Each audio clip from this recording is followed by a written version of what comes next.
പനി ആയിക്കഴിഞ്ഞാൽ എന്താ ചെയ്യുക? കഞ്ഞിയും ചെറുപയറും അച്ചാറും ഈ മോര് കൂട്ടാനും ഈ ചമ്മന്തിയുടെ റെസിപ്പി ഞാൻ ഓൾറെഡി യൂട്യൂബിൽ ഇട്ടിട്ടുണ്ട് കേട്ടോ.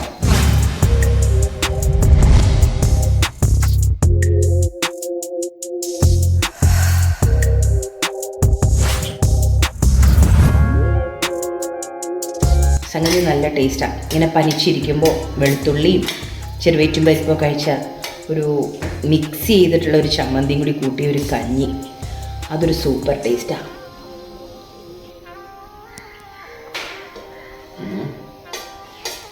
ചില ആൾക്കാർക്ക് കഞ്ഞി ഒട്ടും ഇഷ്ടമല്ല, പക്ഷെ എനിക്ക് കഞ്ഞി ഇഷ്ടം. പക്ഷെ ഇതുപോലെ ഇങ്ങനെ കുറുകിയിരിക്കണ കഞ്ഞിയാണ് ഇഷ്ടം. പനി ചുമ അങ്ങനെയൊക്കെ ഉണ്ടെങ്കിൽ കഞ്ഞി കുടിച്ചാൽ നല്ല ടേസ്റ്റാണ്, നല്ല സുഖമാണ്.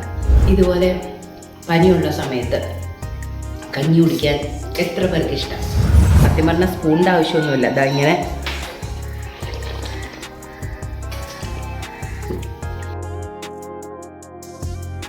അടുത്ത വീഡിയോയുമായി കാണുന്നത് വരെ ഒരു പനി ചുമ ബൈ.